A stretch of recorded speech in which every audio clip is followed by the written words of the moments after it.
परिश्रम को, सैल्यूट आपके धैर्य को, सैल्यूट आपकी लगन को, सैल्यूट आपकी जीवटता को, सैल्यूट आपके जज्बे को। आप देश को जिस ऊंचाई पर लेकर गए हैं, ये कोई साधारण सफलता नहीं है। ये अनंत अंतरिक्ष में भारत के वैज्ञानिक सामर्थ्य का शंखनाद है।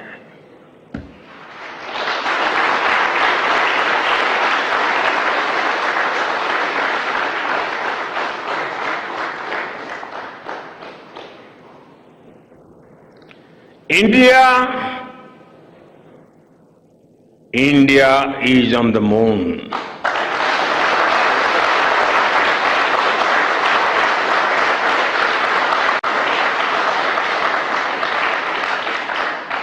We have our national pride placed on the moon.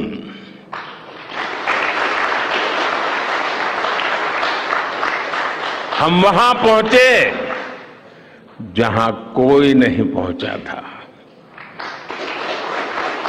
हमने वो किया जो पहले कभी किसी ने नहीं किया था। ये आज का भारत है, निर्भीक भारत, जुझारू भारत।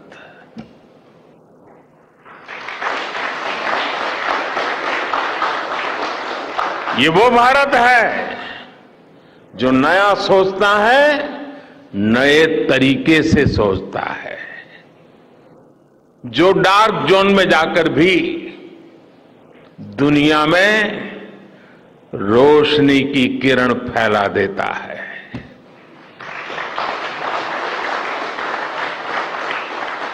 इक्कीसवीं सदी में यही भारत दुनिया की बड़ी बड़ी समस्याओं का समाधान करेगा। मेरी आंखों के सामने 23 अगस्त का वो दिन, वो एक एक सेकंड बार बार घूम रहा है। जब टचडाउन कंफर्म हुआ तो जिस तरह यहां इसरो सेंटर में पूरे देश में लोग उछल पड़े, वो दृश्य कौन भूल सकता है। कुछ स्मृतियां अमर हो जाती है। वो पल अमर हो गया। वो पल इस सदी के सबसे प्रेरणादायी क्षणों में से एक है। हर भारतीय को लग रहा था कि विजय उसकी अपनी है। खुद महसूस करता था। हर भारतीय को लग रहा था कि जैसे वो खुद एक बड़े एग्जाम में पास हो गया है। आज भी बधाइयां दी जा रही है, संदेश दिए जा रहे हैं, और ये सब मुमकिन बनाया है आप सबने, आपने।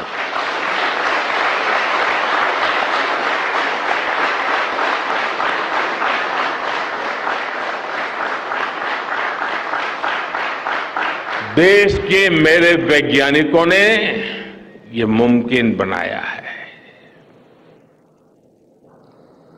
मैं आप सबका जितना गुणगान करूं वो कम है, मैं आपकी जितनी सराहना करूं वो कम है। साथियों,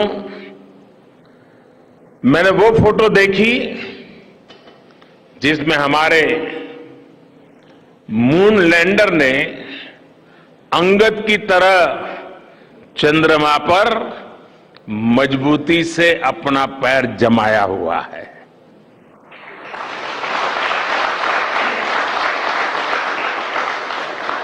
एक तरफ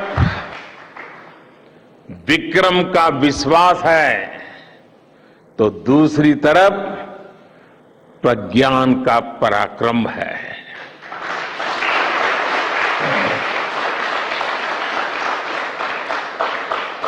हमारा प्रज्ञान लगातार चंद्रमा पर अपने पद चिन्ह छोड़ रहा है। अलग अलग कैमरों से ली गई जो तस्वीरें अभी रिलीज हुई और मुझे देखने का सौभाग्य मिला, वो अद्भुत है। मानव सभ्यता में पहली बार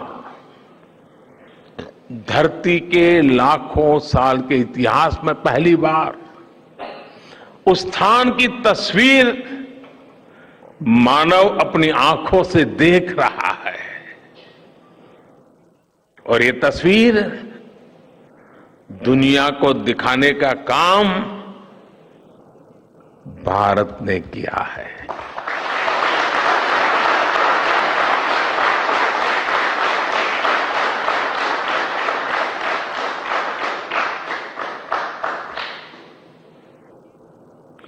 आप सभी वैज्ञानिकों ने किया है।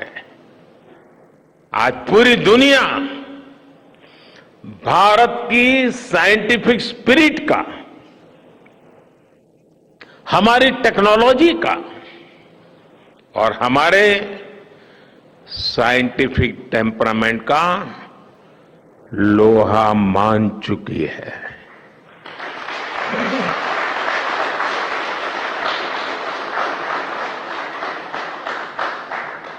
चंद्रयान महाअभियान सिर्फ भारत की नहीं बल्कि पूरी मानवता की सफलता है।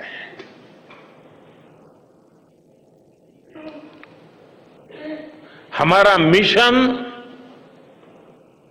जिस क्षेत्र को एक्सप्लोर करेगा उससे सभी देशों के लिए मून मिशंस के नए रास्ते खुलेंगे।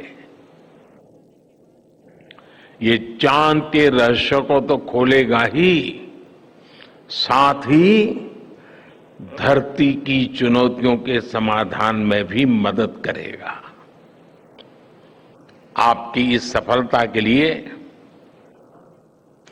मैं एक बार फिर सभी वैज्ञानिकों को, टेक्नीशियंस, इंजीनियर्स और चंद्रयान महाअभियान से जुड़े सभी सदस्यों को बधाई देता हूं।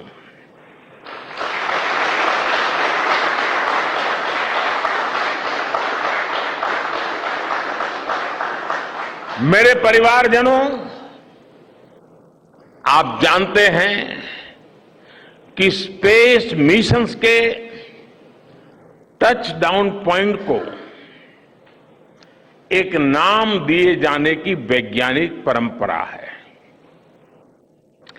चंद्रमा के जिस हिस्से पर हमारा चंद्रयान उतरा है, भारत ने उस स्थान के भी नामकरण का फैसला लिया है।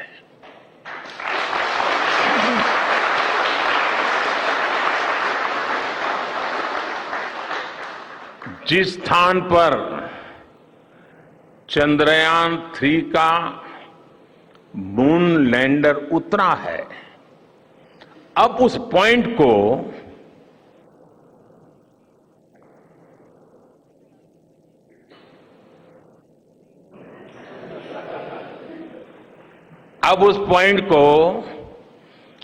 शिव शक्ति के नाम से जाना जाएगा।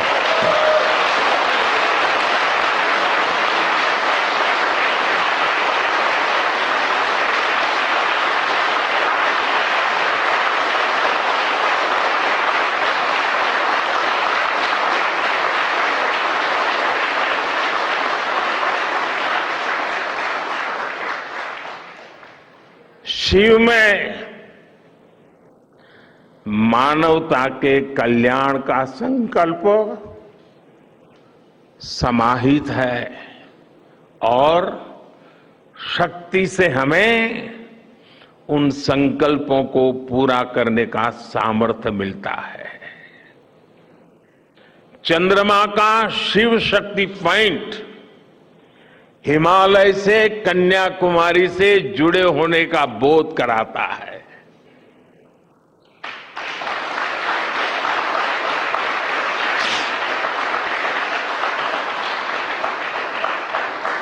हमारे ऋषियों ने कहा है,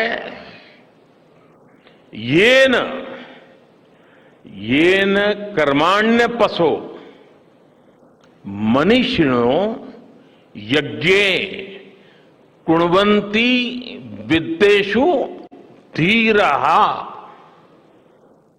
यत्पूर्व यक्षमन्तः प्रजानां तन्मे मनः शिव संकल्पम अस्तु।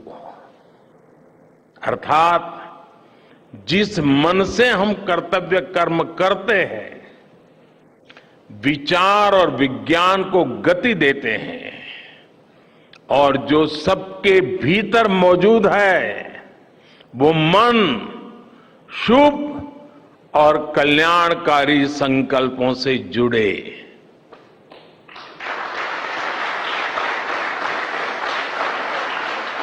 मन के इन शुभ संकल्पों को पूरा करने के लिए शक्ति का आशीर्वाद अनिवार्य है और ये शक्ति हमारी नारी शक्ति है।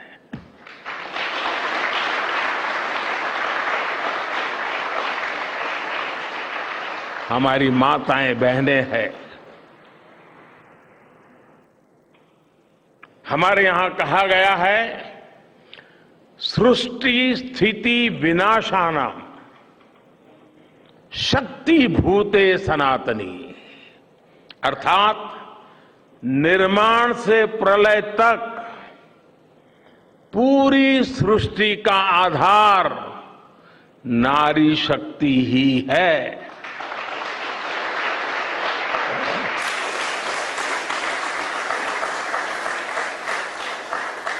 आप सबने देखा है, चंद्रयान 3 में देश ने, हमारी महिला वैज्ञानिकों ने, देश की नारी शक्ति ने कितनी बड़ी भूमिका निभाई है। चंद्रमा का शिव शक्ति पॉइंट सदियों तक भारत के इस वैज्ञानिक और दार्शनिक चिंतन का साक्षी बनेगा।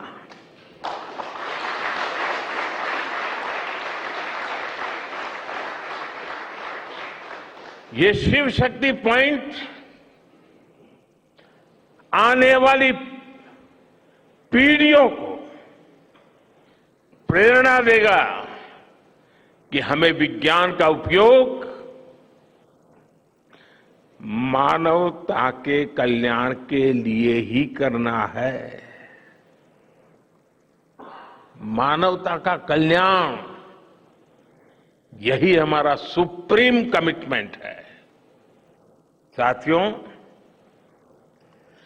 एक और नामकरण काफी समय से लंबित है। 4 साल पहले जब चंद्रयान 2 चंद्रमा के पास तक पहुंचा था, जहां उसके पदचिन्ह पड़े थे, तब ये प्रस्ताव था कि उस स्थान का नाम तय किया जाए।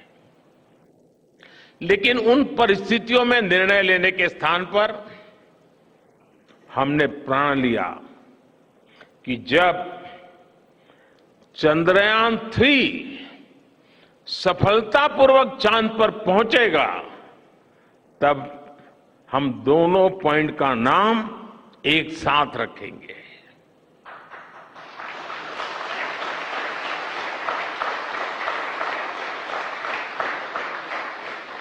और आज मुझे लगता है कि जब हर घर तिरंगा है, जब हर मन तिरंगा है और चांद पर भी तिरंगा है, तो तिरंगा के सिवाय चंद्रयान 2 से जुड़े उस स्थान को और क्या नाम दिया जा सकता है।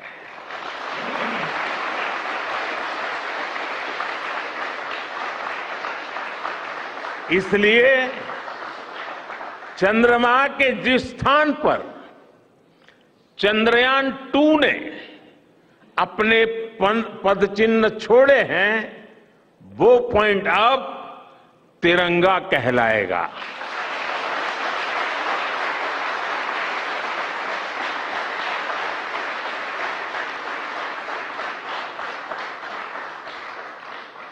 ये तिरंगा पॉइंट भारत के हर प्रयास की प्रेरणा बनेगा।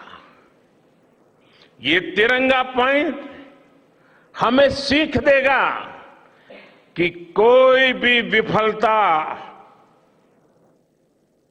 आखिरी नहीं होती।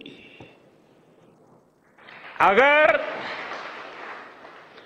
दृढ़ इच्छा शक्ति हो तो सफलता मिलकर के ही रहती है। यानी मैं फिर दोहरा रहा हूं, चंद्रयान 2 के पद चिन्ह जहां है, वो स्थान आज से तिरंगा पॉइंट कहलाएगा। और जहां पर चंद्रयान 3 का मून लैंडर पहुंचा है, वो स्थान आज से शिव शक्ति पॉइंट कहलाएगा।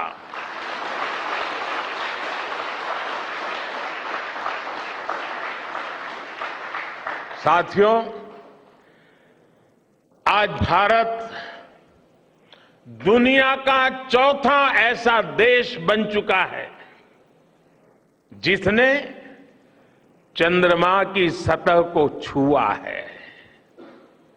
ये सफलता तब और अधिक बड़ी हो जाती है जब हम ये देखते हैं कि भारत ने अपनी यात्रा कहां से शुरू की थी।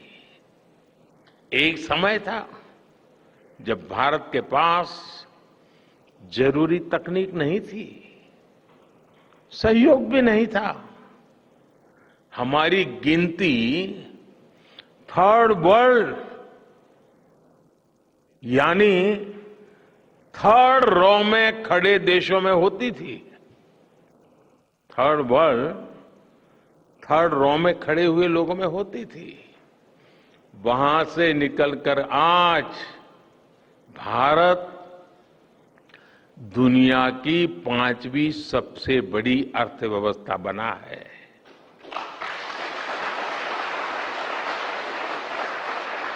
आज ट्रेड से लेकर टेक्नोलॉजी तक भारत की गिनती पहली पंक्ति यानी फर्स्ट रो में खड़े देशों में हो रही है। यानी थर्ड रो से फर्स्ट रो तक इस यात्रा में इसरो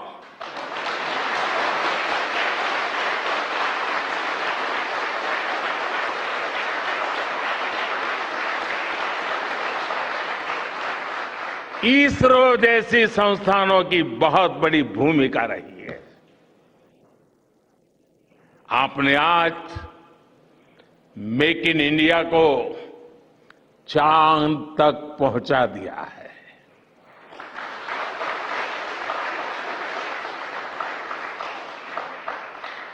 मेरे परिवारजनों, मैं आज आपके बीच आकर विशेष तौर पर देशवासियों को आपकी मेहनत के बारे में बताना चाहता हूं। जो मैं बातें बता रहा हूं वो आपके लिए नई नहीं है, लेकिन आपने जो किया है जो साधना की है वो देशवासियों को भी पता होना चाहिए। भारत के दक्षिण हिस्से से चंद्रमा के दक्षिणी ध्रुव तक चंद्रयान की ये यात्रा आसान नहीं थी। मून लैंडर की सॉफ्ट लैंडिंग सुनिश्चित करने के लिए हमारे वैज्ञानिकों ने इसरो की रिसर्च फैसिलिटी में आर्टिफिशियल मून तक बना डाला। इस आर्टिफिशियल मून पर विक्रम लैंडर को अलग अलग तरीके से सरफेस पर उतारकर उसका टेस्ट किया गया था। अब इतने सारे एग्जाम देकर हमारा मून लैंडर वहां गया है तो उसे सक्सेस मिलनी ही मिलनी थी।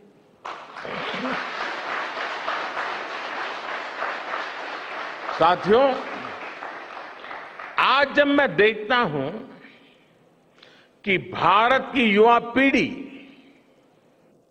साइंस को लेकर, स्पेस को लेकर, इनोवेशन को लेकर इतनी एनर्जी से भरी हुई है तो उसके पीछे हमारे ऐसे ही स्पेस मिशंस की सफलता है। मंगलयान की सफलता ने, चंद्रयान की सफलता ने, गगनयान की तैयारी ने देश की युवा पीढ़ी को एक नया मिजाज दे दिया है। आज भारत के छोटे छोटे बच्चों की जुबान पर चंद्रयान का नाम है। आज भारत का हर बच्चा आप वैज्ञानिकों में अपना भविष्य देख रहा है। इसलिए आपकी उपलब्धि सिर्फ ये नहीं है कि आपने चांद पर तिरंगा लहराया, लेकिन आपने एक और बड़ी उपलब्धि हासिल की है और वो उपलब्धि है भारत की पूरी पीढ़ी को जागृत करने की, उसे नई ऊर्जा देने की।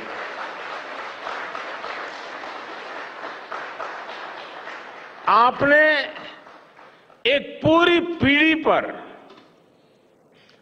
अपनी सफलता की गहरी छाप छोड़ी है। आज से कोई भी बच्चा रात में जब चंद्रमा को देखेगा तो उसको विश्वास होगा कि जिस हौसले से मेरा देश चांद पर पहुंचा है, वही हौसला, वही जज्बा उस बच्चे के भीतर भी है, उस युवा के भीतर भी है। आज आपने भारत के बच्चों में आकांक्षाओं के जो बीज बोए हैं, कल वो वट वृक्ष बनेंगे और विकसित भारत की नींव बनेंगे।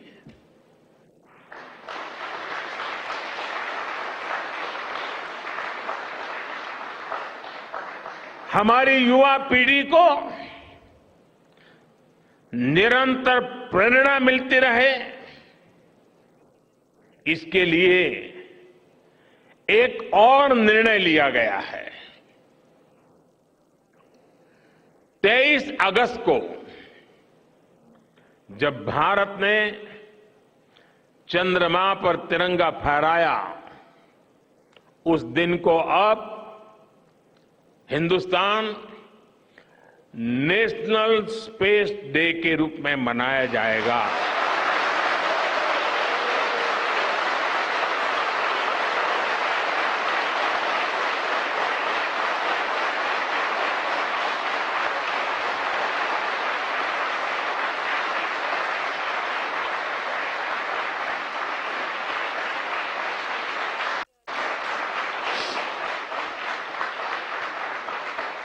जब हर वर्ष national space day science, technology और इनोवेशन की स्पिरिट को सेलिब्रेट करेगा, हमें हमेशा हमेशा के लिए प्रेरित करता रहेगा।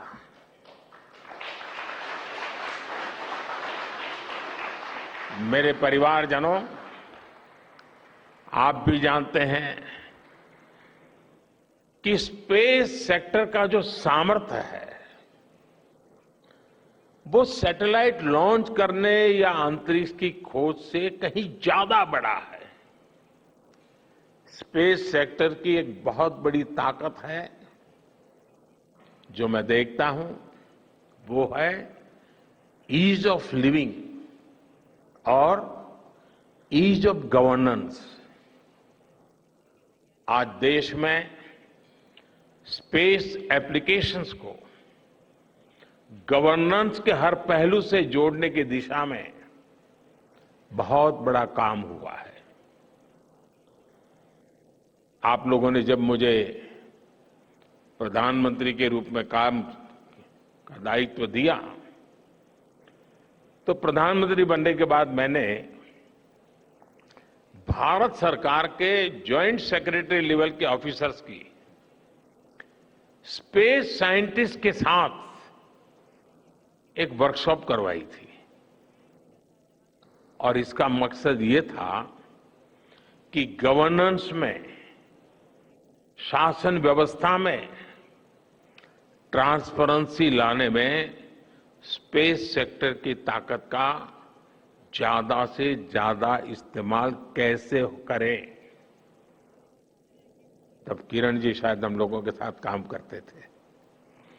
इसी का नतीजा था जब देश ने स्वच्छ भारत अभियान शुरू किया, शौचालयों का निर्माण शुरू किया, करोड़ों घरों को बनाने का अभियान चलाया, तो इन सब के मॉनिटरिंग के लिए, उसकी प्रगति के लिए स्पेस साइंस ने बहुत मदद की।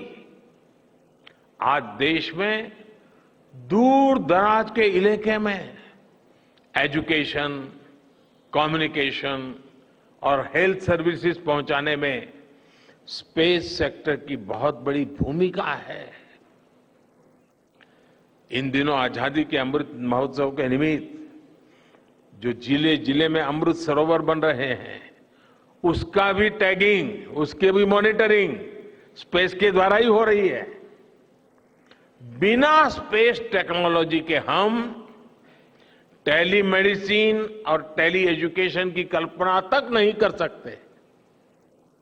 स्पेस साइंस ने देश के रिसोर्सेज के ऑप्टिमम यूटिलाइजेशन में भी बहुत मदद की है। हमारे देश के एग्रीकल्चर सेक्टर को ताकत देने में, मौसम का अनुमान लगाने में स्पेस सेक्टर जो मदद करता है वो देश का हर किसान जानता है। आज वो देख लेता है अपने मोबाइल पर अगले सप्ताह मौसम का क्या हाल है। देश के करोड़ों मछुआरों को आज नाविक सिस्टम से जो सटीक जानकारी मिल रही है वो भी आप ही की देन है। आज जब देश में बाढ़ आती है, कोई प्राकृतिक आपदा आती है, भूकंप आता है, तो हालात की गंभीरता का पता लगाने में आप सबसे पहले आगे आते हैं। रिटायर्ड लोग हैं, वे इसमें काफी मदद कर सकते हैं। अब ये मत बोलिएगा कि इतनी सुबह सुबह मोदी जी यहां आए और कुछ काम भी दे करके जा रहे हैं। साथियों, मैं चाहूंगा कि इसरो केंद्र सरकार के विभिन्न मंत्रालय और राज्य सरकारें मिलकर गवर्नेंस में स्पेस टेक्नोलॉजी पर एक नेशनल हैकाथॉन का आयोजन करें। इस हैकेथॉन में ज्यादा से ज्यादा युवा, ज्यादा से ज्यादा यूनिवर्सिटी, ज्यादा से ज्यादा नौजवान वो शामिल हो, जुड़े। मुझे विश्वास है ये नेशनल हैकेथॉन हमारी गवर्नेंस को और प्रभावी बनाएगा, देशवासियों को मॉडर्न सॉल्यूशंस देगा। और साथियों, आपके अलावा मैं अपनी युवा पीढ़ी को एक और टास्क अलग से देना चाहता हूं। और होमवर्क के दिए बिना बच्चों को काम करने का मजा नहीं आता है। आप सब जानते हैं कि भारत वो देश है जिसने हजारों वर्ष पूर्व ही धरती के बाहर अनंत अंतरिक्ष में देखना शुरू कर दिया था। हमारे यहां सदियों पहले अनुसंधान परंपरा के आर्यभट्ट, ब्रह्मगुप्त, वराहमिहिर और भास्कराचार्य जैसे ऋषि मनीषी हुए थे। जब धरती के आकार को लेकर भ्रम था, तब आर्यभट्ट ने अपने महान ग्रंथ आर्यभट्टीय में धरती के गोलाकार होने के बारे में विस्तार से लिखा था। उन्होंने एक्सिस पर पृथ्वी की रोटेशन और उसकी परिधि की गणना भी लिख दी थी। इसी तरह सूर्य सिद्धांत जैसे ग्रंथों में भी कहा गया है, सर्वत्रैव महिगोले, सर्वत्रैव महिगोले स्वस्थानम उपरि स्थितम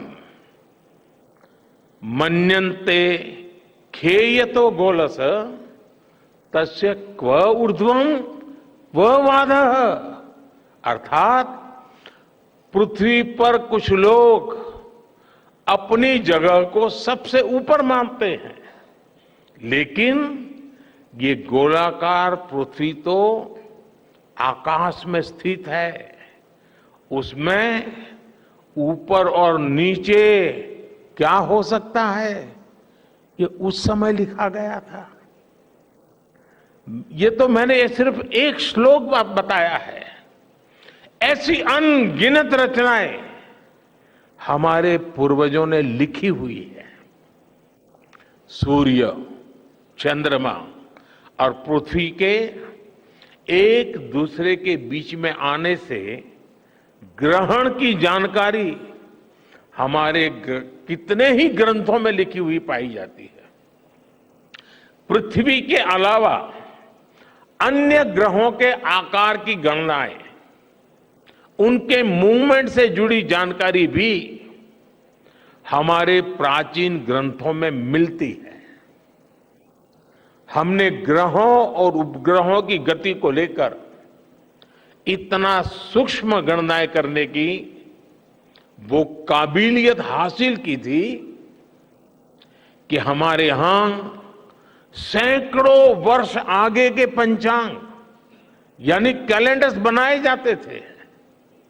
इसलिए मैं इससे जुड़ा एक टास्क अपनी नई पीढ़ी को देना चाहता हूं, स्कूल कॉलेज के बच्चों को देना चाहता हूं। मैं चाहता हूं कि भारत के शास्त्रों में जो खगोलीय सूत्र है, उन्हें साइंटिफिकली प्रूव करने के लिए नए सिरे से उनके अध्ययन के लिए नई पीढ़ी आगे आए। ये हमारी विरासत के लिए भी जरूरी है और विज्ञान के लिए भी जरूरी है। आज जो स्कूल के, कॉलेज के, यूनिवर्सिटी के स्टूडेंट्स हैं, रिसर्चर्स हैं, उन पर एक तरह से ये दोहरा दायित्व है। भारत के पास विज्ञान के ज्ञान का जो खजाना है, वो गुलामी के लंबे कालखंड में दब गया है, छिप गया है। आजादी के इस अमृत काल में हमें इस खजाने को भी खंगालना है, उस पर रिसर्च करनी है और दुनिया को भी बताना है। दूसरा दायित्व ये कि हमारी युवा पीढ़ी को आज के आधुनिक विज्ञान, आधुनिक टेक्नोलॉजी को नए आयाम देने हैं। समंदर की गहराइयों से लेकर आसमान की ऊंचाई तक, आसमान की ऊंचाई से लेकर अंतरिक्ष की गहराई तक आपके लिए करने के लिए बहुत कुछ है। आप डीप अर्थ को भी देखिए और साथ ही डीप सी को भी एक्सप्लोर करिए। आप नेक्स्ट जनरेशन कंप्यूटर बनाइए और साथ ही जेनेटिक इंजीनियरिंग में भी अपना सिक्का जमाइए। भारत में आपके लिए नई संभावनाओं के द्वार लगातार खुल रहे हैं। 21वीं सदी के इस कालखंड में जो देश साइंस और टेक्नोलॉजी में बढ़त बना ले जाएगा, वो देश सबसे आगे बढ़ जाएगा। साथियों, आज बड़े बड़े एक्सपर्ट्स कह रहे हैं कि अगले कुछ वर्षों में भारत की स्पेस इंडस्ट्री $8 बिलियन से बढ़कर $16 बिलियन की हो जाएगी। सरकार भी इस बात की गंभीरता को समझते हुए स्पेस सेक्टर में लगातार रिफॉर्म कर रही है। हमारे युवा भी कमर कसकर तैयार है। आपको जानकर सुखद आश्चर्य होगा कि पिछले 4 साल में स्पेस सेक्टर में काम करने वाले स्टार्टअप्स की संख्या 4 से बढ़कर करीब करीब 150 हो गई है। हम कल्पना कर सकते हैं कि अनंत आकाश में कितनी अनंत संभावनाएं भारत का इंतजार कर रही हैं। वैसे कुछ दिन बाद 1 सितंबर से माईगॉव हमारे चंद्रयान मिशन को लेकर बहुत बड़ा क्विज कंपटीशन लॉन्च करने वाला है। हमारे देश के स्टूडेंट्स इससे भी शुरुआत कर सकते हैं। मैं देश भर के स्टूडेंट से आग्रह करूंगा कि आप सभी बड़ी संख्या में इससे जुड़े। मेरे परिवारजनों, देश की भावी पीढ़ी को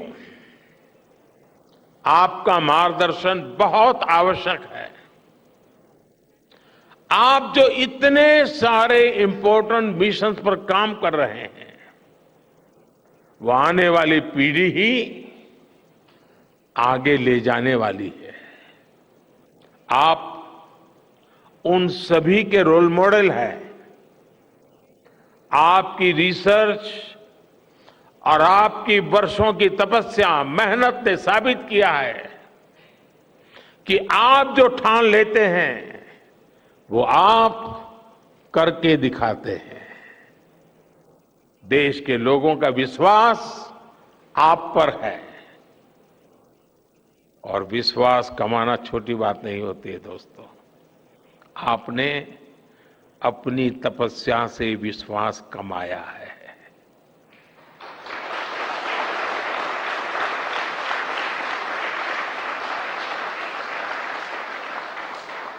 देश के लोगों का आशीर्वाद आप पर है।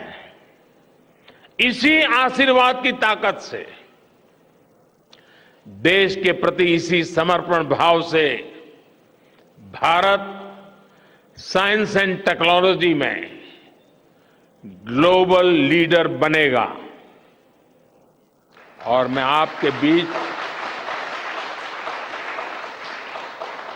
बड़े विश्वास के साथ बताता हूं, इनोवेशन की हमारी यही स्पिरिट ही 2047 में विकसित भारत के सपने को साकार करेगी। इसी विश्वास के साथ मैं फिर एक बार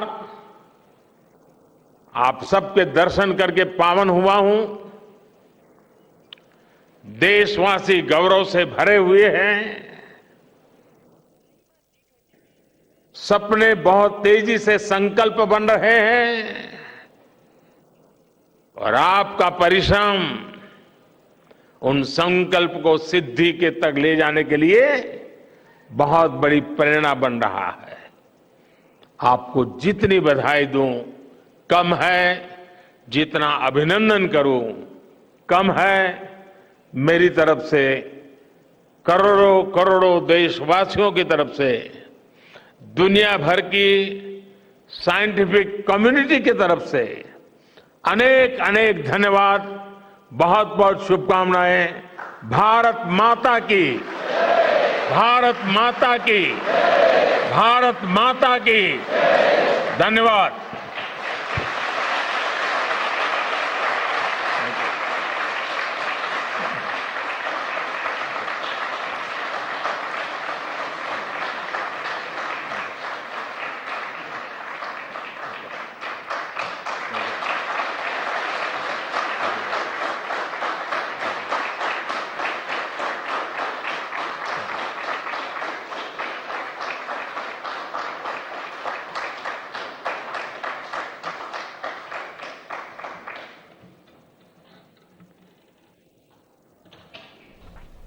પ્રધાનમંત્રી નરેન્દ્ર મોદી ઇસરો કમાન્ડ સેન્ટર ખાતે પહોંચ્યા હતા। ઇસરોના વૈજ્ઞાનિકો સાથે પ્રધાનમંત્રીએ મુલાકાત કરી હતી।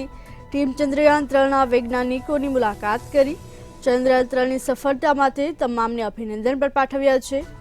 ચંદ્રયાનની સફળતા પર પીએમ મોદીની 3 મોટી જાહેરાત પણ કરવામાં આવી છે। પીએમ મોદી દ્વારા 3 મોટી જાહેરાત કરવામાં આવી છે। ભારત આજે દુનિયાની 5મી સૌથી મોટી અર્થવ્યવસ્થા છે તેવું પણ પ્રધાનમંત્રી દ્વારા સંબોધનમાં કહેવામાં આવ્યું। ચંદ્રયાનની સફળતા પર પીએમ મોદીએ 3 મોટી જાહેરાત કરી છે। ઇસરોના કમાન્ડ સેન્ટર ખાતે પ્રધાનમંત્રી નરેન્દ્ર મોદી પહોંચ્યા હતા। 23 ઓગસ્ટને નેશનલ સ્પેસ ડે તરીકે મનાવવામાં આવશે તેવું પણ પ્રધાનમંત્રી દ્વારા કહેવામાં આવ્યું। ચંદ્રયાન જે સ્થળ પર ઉતર્યું તેને હવે શિવ શક્તિ નામ આપવામાં આવ્યું છે। ચંદ્રયાન 2 એ જે ચિહ્ન છોડ્યા છે તેને તિરંગા પોઈન્ટથી ઓળખવામાં આવશે। ત્યારે પ્રધાનમંત્રી નરેન્દ્ર મોદી દ્વારા 3 મોટી જાહેરાત કરવામાં આવી છે। પીએમએ પોતાના સંબોધનમાં કહ્યું કે 23 ઓગસ્ટનો એ દિવસ અમર થઈ ગયો છે। ચંદ્રયાનથી આવેલી તસવીરો અદ્ભુત હતી। ઇસરોના કમાન્ડ સેન્ટર પ્રધાનમંત્રી નરેન્દ્ર મોદી પહોંચ્યા હતા। ઇસરોના વૈજ્ઞાનિકો સાથે પણ પ્રધાનમંત્રીએ મુલાકાત કરી। ચંદ્રયાન 2એ જ્યાં પગ મૂક્યો છે તેને તિરંગો નામ પણ આપવામાં આવ્યું છે। ચંદ્રયાન જે સ્થળ પર ઉતર્યું તેનું નામ શિવ શક્તિ આપવામાં આવ્યું છે। ઇસરોના કમાન્ડ સેન્ટર ખાતે પ્રધાનમંત્રી નરેન્દ્ર મોદી પહોંચ્યા હતા। પીએમએ કહ્યું કે આપની વચ્ચે આવીને હું ખૂબ જ ખુશ છું। 23 ઓગસ્ટને નેશનલ સ્પેસ ડે તરીકે મનાવવામાં આવશે। પ્રધાનમંત્રી દ્વારા 3 મોટી જાહેરાત કરવામાં આવી છે। પ્રધાનમંત્રીએ કહ્યું કે ભારતની વૈજ્ઞાનિક શક્તિનો શંખનાદ છે। આપણા જુસ્સાને સલામ છે। પ્રધાનમંત્રીએ સંબોધનમાં તમામ વૈજ્ઞાનિકોના જુસ્સાને સલામ કરી, તેમની મહેનતને પણ સલામ કરી। ઇસરોના કમાન્ડ સેન્ટર ખાતે પ્રધાનમંત્રી નરેન્દ્ર મોદી પહોંચ્યા હતા। પ્રધાનમંત્રીએ ઇસરોના વૈજ્ઞાનિકો સાથે પણ મુલાકાત કરી।